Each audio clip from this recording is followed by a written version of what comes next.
I would always wanted to be in communications.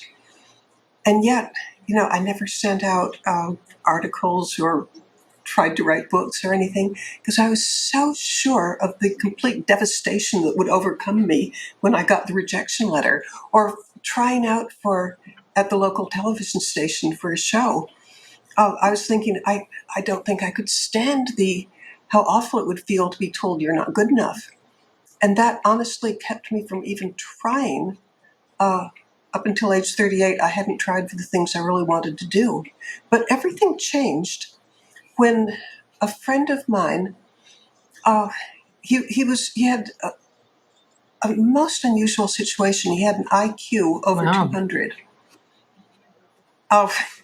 And I knew him because he worked for me at my rice farm. And what's a guy with an IQ of 200 doing being a tenant farmer? Well, his job as a tenant farmer was while he was accumulating knowledge and files because he was going to write a great book.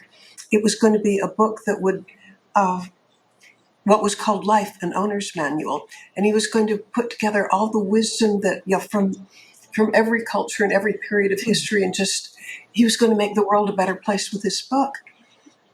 But there came a very concrete moment when I realized he was never going to write that book.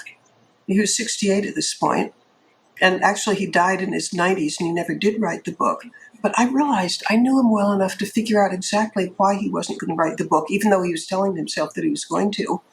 He was afraid of failure. And, I'm thinking about this and I'm thinking, you're doing the one thing that guarantees failure, which is not to try. So I decided I would redefine failure. Failure isn't that you don't get this immediate thing that you want. Failure is that you didn't try and you didn't give it your all.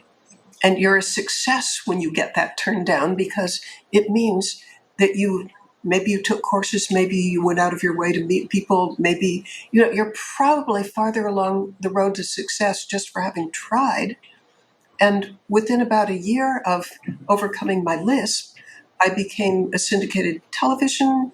I had a syndicated television show. I had a syndicated newspaper column for Capital News, and I had my own show on the Coast to Coast Radio Network. And this all came about because, I got the rejection letters fast and furious, but I kept trying and kept pitching, and woohoo, Yeah. it worked.